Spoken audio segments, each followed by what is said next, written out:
سریر خامہ، تحریر سلیم سالک، آواز جنید جاذب، کالم اب دیکھنے کو جن کے آنکھیں ترستیاں ہیں۔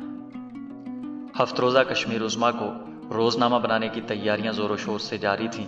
اسی دوران ایک خاص شمارہ بابائے صحافت خواجہ ثناء اللہ بھٹ کے نام سے موسوم کیا گیا تھا اور مجھے یہ ذمہ داری سونپی گئی تھی کہ میں خواجہ صاحب کی ادارت میں نکلنے والے روزنامہ آفتاب کی ادبی خدمات پر ایک مقالہ تحریر کروں۔ اس کے لیے مجھے کئی بار محکمہ اطلاعات کے کتب خانے کی گھر جھاڑنا پڑی تھی اور 1 ماہ کی تگ و دو کے بعد ایک طویل مضمون تیار ہوا جو میری زندگی کا پہلا خالص ادبی مضمون تھا۔ اس کے شائع ہونے پر مجھے ایک عجیب قسم کی سرشاری ملی تھی، لیکن مجھے کیا معلوم تھا کہ یہی مضمون ایک ادبی کنٹروورسی کی ابتدا بن جائے گا۔ 20 ستمبر 2006 رات 9 بجے موبائل کی اسکرین پر معروف افسانہ نگار عمر مجید کا نمبر عیاں ہوا۔ میں نے کال ریسیو کی اور خوش کن لہجے میں ہیلو کہا تو دوسری طرف سے عمر مجید کا قہقہ سنائی دیا۔ میں شش و پنج میں مبتلا یہ سوچنے لگا کہ آخر مجید صاحب خیر و عافیت پوچھنے کے بجائے آج ہنس کیوں رہے ہیں۔ کچھ دیر توقف کرنے کے بعد وہ بولے، برخوردار کیا تم نے اس ہفتے کا احتساب پڑھا ہے؟ میں نے نفی میں جواب دیا۔ بولے، کیا تمہیں پتا ہے کہ تمہارے پر خچے اڑائے گئے ہیں؟ کل احتساب کا تازہ پرچہ ضرور پڑھنا۔ یہ کہہ کر عمر مجید صاحب نے فون کاٹ دیا۔ میں سوچ میں پڑ گیا کہ آخر یہ ماجرا کیا ہے۔ میری پوری رات تذبذب اور بے چینی میں کٹی۔ طرح طرح کے خدشات ابھرنا قدرتی بات تھی۔ جو تو کر کے رات کٹی تو صبح دم میں نے لال چوک کا رخ کیا اور کئی نیوز سٹالوں کو کھنگالنے کے بعد بالآخر مذکورہ شمارہ حاصل کر لیا۔ اخبار پر ایک سرسری نظر ڈالی تو صفحہ نمبر 3 پر ایڈیٹوریل کے ساتھ ہی ایک سرخی لگی تھی، سلیم سالک کے نام، آفتاب کے 50 سال اور ایک ادیب کی حق تلفی۔ کالم نویس نے پورا کالم میرے نام کر کے مجھے حیرت میں ڈال دیا تھا۔ پہلے 1-2 اقتباسات میں کشمیر عظمیٰ کا خاص شمارہ نصف صدی کا گواہ کے حوالے سے کچھ حوصلہ افزا کلمات تھے، لیکن میرے ذہن میں عمر مجید کا یہ فقرہ گونج رہا تھا کہ سلیم سالک تمہارے پر خچے اڑائے گئے ہیں، اس لیے میں جلدی جلدی اپنے بارے میں پڑھنا چاہتا تھا، جو کچھ اس طرح سے تھا۔ مذکورہ نمبر میں سلیم سالک نے آفتاب کی ادبی خدمات ایک سرسری جائزہ میں موضوع کا حق ادا کر دیا ہے، لیکن حسب دستور اور روایت قدیم انہوں نے جہاں کم سے کم 72 ادباء و شعراء کو اپنی دانست میں خوش کر دیا ہے، وہیں میری دانست میں مجھے نظر انداز کر کے میری حق تلفی کی گئی ہے، کیونکہ اگر اس ادیب اور شاعر کو بھی جائزے میں شامل کیا جائے جس کی کوئی خاص ادبی ساکھ نہ ہو تو اس ادیب کو نظر انداز کیوں کیا جائے جس کے خاکے، مضامین اور افسانے آفتاب میں خواجہ صاحب کے تعریفی نوٹس اور ایلسٹریشن کے ساتھ شائع ہوتے رہے ہوں، اور جو فی الوقت کم سے کم 7 کتابوں اور 1500 سے زائد افسانوں، مضامین، خاکوں، مقالوں اور کالموں کا مصنف ہو، اور جس کی قلمی و علمی صلاحیتوں کو نہ صرف قومی بلکہ بین الاقوامی سطح پر بھی تسلیم کیا جا رہا ہو۔ میں اپنے آپ کو ایک معمولی ادیب تصور کرتا ہوں، لیکن بر صغیر ہند و پاک کے مقتدر نقاد اگر مجھے صف اول کا انشا پرداز اور صاحب طرز مانے اور مقامی دانشور طبقے کا ایک قابل لحاظ حصہ یہ تسلیم کرے کہ میں نے کشمیر میں اردو کالم نویسی کی ایک ایسی مثال قائم کی ہے جو اس سے پہلے نہیں ملتی، تو سلیم سالک کو مجھے شامل جائزہ کرنے میں تعامل نہیں ہونا چاہیے تھا۔ اگر انہیں میرا نام اور میرا کام معلوم نہیں تو اس کا راست مطلب یہ ہے کہ وہ کشمیر میں اردو کے حوالے سے طفل مکتب ہیں، اور میرے خیال میں ایسے بچوں کو نشاط شالیمار میں رنگ برنگی تتلیوں کا پیچھا کرنا چاہیے، ادب کے میدان خارزار میں قدم رکھ کر اپنے پیروں اور دوسرے کے جذبات کو لہو لہان نہیں کرنا چاہیے۔ اگر وہ بلند قامت ادیب ہیں تو اتنے بلند ہیں کہ انہیں صرف دور کی ہی چیزیں نظر آتی ہیں یا اپنے عزیز و اقارب۔ صرف دور کی چیزوں کا ہی نظر آنا ماہرین امراض چشم کے یہاں ہائپرمیٹروپیا کہتا ہے، اور اس مرض کے لیے وہ ایک لینس تجویز کرتے ہیں جس کی قیمت اتنی زیادہ نہیں ہوتی کہ مریض کی قوت خرید سے باہر ہو سکتا ہے سلیم سالک کبھی وہ چشمہ لگوائیں، اس روز وہ بشرط زندگی میرے غریب خانے پر قدم رنجہ فرمانے کی زحمت اٹھائیں تو میں انہیں وہ تمام دستاویز دکھاؤں گا جو مجھے کشمیر میں اردو زبان و ادب کے تعلق سے کسی بھی تذکرے، جائزے یا تاریخ میں شامل رکھنے کا اہل ثابت کرتی ہیں۔ رہا سفر خرچ یعنی ٹی اے تو وہ میرے ذمے، کھان پان بالکل مفت، کیونکہ میرے وہ کرم فرما مجھے مہمان نواز کہتے ہیں جو کبھی میرے غریب خانے پر قدم رنجہ فرمانے کا کرم کرتے ہیں۔ ایسا نہ ہوا تو یہ مثل صادق آتی رہے گی کہ اندھا بانٹے ریوڑیاں مڑ مڑ کر دے اپنوں کو۔ مخلص صاحب کا یہ کالم میں نے کھڑے کھڑے 2-3 بار پڑھا۔ میرا پہلا رد عمل یہی رہا کہ مجھے مخلص صاحب پر بہت غصہ آیا۔ میں نے ارادہ باندھ لیا کہ کہ میں اس کا بھرپور جواب لکھوں گا۔ پورا دن سوچتا رہا کہ کہاں سے شروع کروں، لیکن پھر میں نے سنجیدگی اور ٹھنڈے دماغ سے مذکورہ کالم ایک بار پھر پڑھا تو مجھے مخلص صاحب کا کردار ابھرتا ہوا نظر آیا، جو مجھ سے اس لیے ناراض تھے کہ میں نے ان کا نام نہیں لیا۔ بین السطور غور کرنے کے بعد یہ نتیجہ نکلا کہ مخلص صاحب کو ہمیشہ سے نظر انداز کیا گیا ہے، اور شومی یہ قسمت کہ ان کا یہ نزلہ مجھ پر ہی گرا۔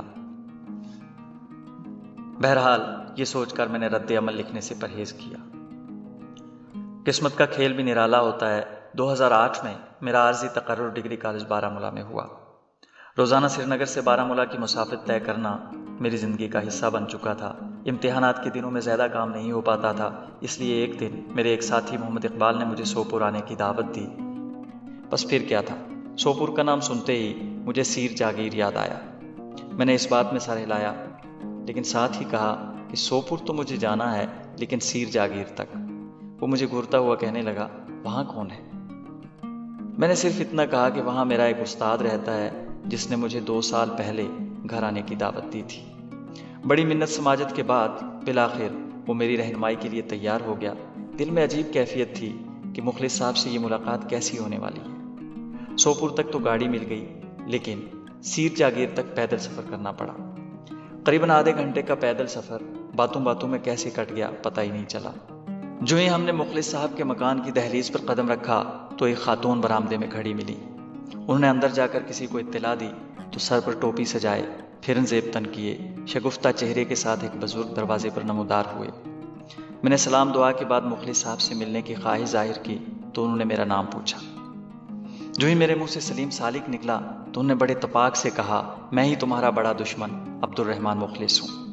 پہلے گلے لگایا، پھر ہاتھوں میں ہاتھ ڈال کر اپنے کمرے میں لے گئے جہاں کتابوں کے انبار لگے ہوئے تھے۔ ہمیں کمرے میں بٹھا کر خود باہر نکل گئے۔ ابھی چند ہی منٹ ہوئے تھے کہ ان کے ساتھ ایک چھوٹا لڑکا ہاتھ میں تشت ناری اور دسترخوان لے کر ہمارے سامنے نمودار ہوا۔ تشت ناری دیکھ کر اندازہ ہوا کہ کھانے کا انتظام ہو رہا ہے۔ میرا دوست میری طرف دیکھ رہا تھا اور میں مخلص صاحب سے مخاطب تھا، جناب یہ کیا ہے؟ انہوں نے مسکراتے ہوئے کہا، میں نے زندگی میں سوائے وفا کے کچھ حاصل نہیں کیا ہے، اور میں نے وعدہ کیا تھا کہ جب آپ ہمارے یہاں تشریف لائیں گے تو میں کھان پان کا ذمہ لوں گا۔ میں حیران ہوں کہ روایتی وازوان کے پکوانوں کا انتظام کہاں سے ہوا ہوگا، کیونکہ آتے وقت اندازہ ہو گیا تھا کہ یہاں کے لوگوں کو گھر کا سودا سلف لانے کے لیے بھی سوپور تک کا سفر کرنا پڑتا ہوگا۔ ایسی ضیافت پھر کہیں نصیب نہیں ہوئی۔ کھانے کے بعد مخلص صاحب نے اپنے بارے میں کئی باتیں بتائیں جن سے اندازہ ہوتا تھا کہ مخلص صاحب پڑھنے لکھنے میں اتنے مخلص ہیں کہ انہیں پتہ بھی نہیں ہوتا ہے کہ ان کی تحریریں کہاں کہاں شائع ہوتی ہیں۔ ادب ہو یا سیاست، تاریخ ہو یا لغت، ہر موضوع پر بصیرت آمیز معلومات سے ہمیں نوازتے رہے۔